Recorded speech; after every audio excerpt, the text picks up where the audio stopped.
is New Jersey Congressman and member of the Homeland Security Committee, Jeff Van Drew. Congressman, thank you for joining us. What do you expect from President Trump today?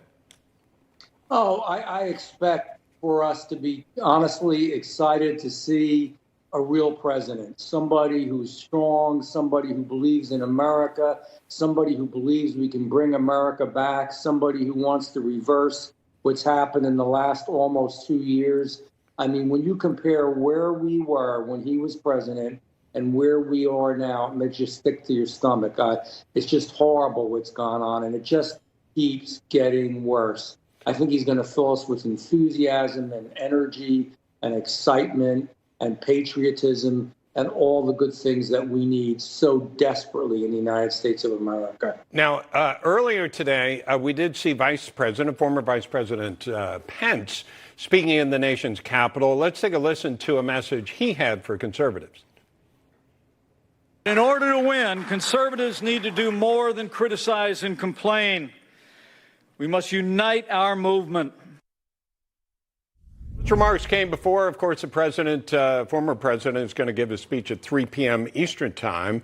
Mr. Pence is in a funny position. He's trying to separate himself and run against somebody who is the most popular person within his party, but associate him with the successes of that former president.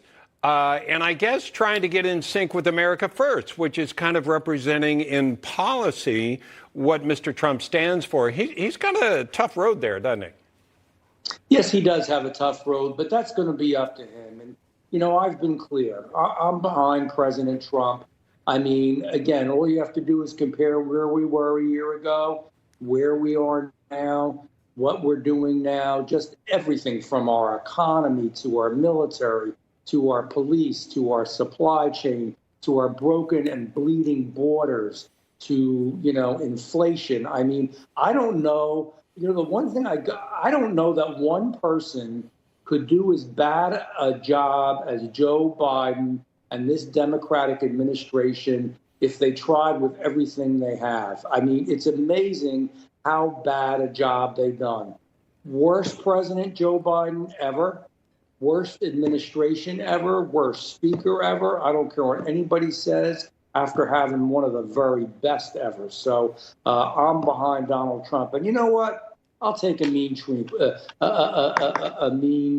statement once in a while and a mean tweet once in a while. That's not going to kill anybody. But I want strong president. You know what? Did you see today, and I'm sure you did, that, China came out and said, they don't want our speaker going over there. Well, frankly, I don't want her going over there either, because God knows what she'll screw up. But for a different reason. They just don't think it's all right to have our speaker go to Taiwan.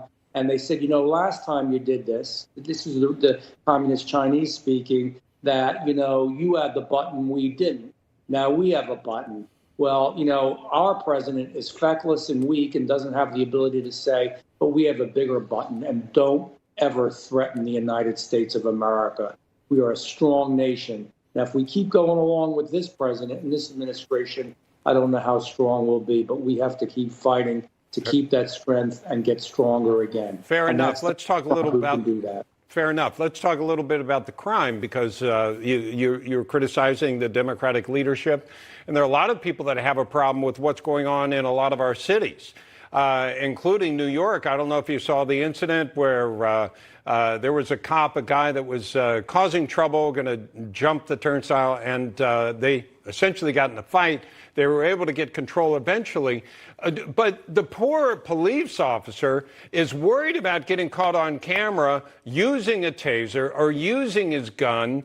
And it's almost like the people in positions of power now are not standing behind the people that are putting their lives on the line for us. No, it is as if in every sector of our society that there is a strong group of people, billionaires, Soros, others, the woke left, et cetera, some educators, that just want to make us weaker and weaker. This is just another way. I speak with police officers all the time, and I always tell them I am with them. I'm standing shoulder to shoulder with them.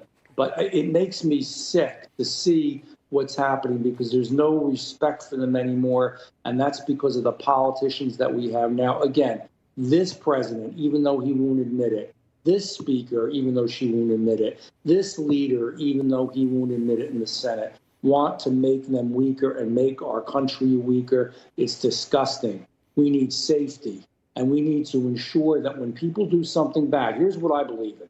Let me go get down to the nitty-gritty of this. 3 times you're out. You know what I believe in? When you've got a bunch of priors and you've committed violent crimes, you go to prison, you stay in prison. Well, they used to have that policy, for a bunch of years and maybe for life. They had that policy in California. I think eventually they got rid of it because they were worried about some felonies were not the same level as other felonies. But yeah, what you're saying, it worked. It locked up the bad guys. This guy, we were just showing the video of that person that the police officer was trying to control. He got released that afternoon. I know.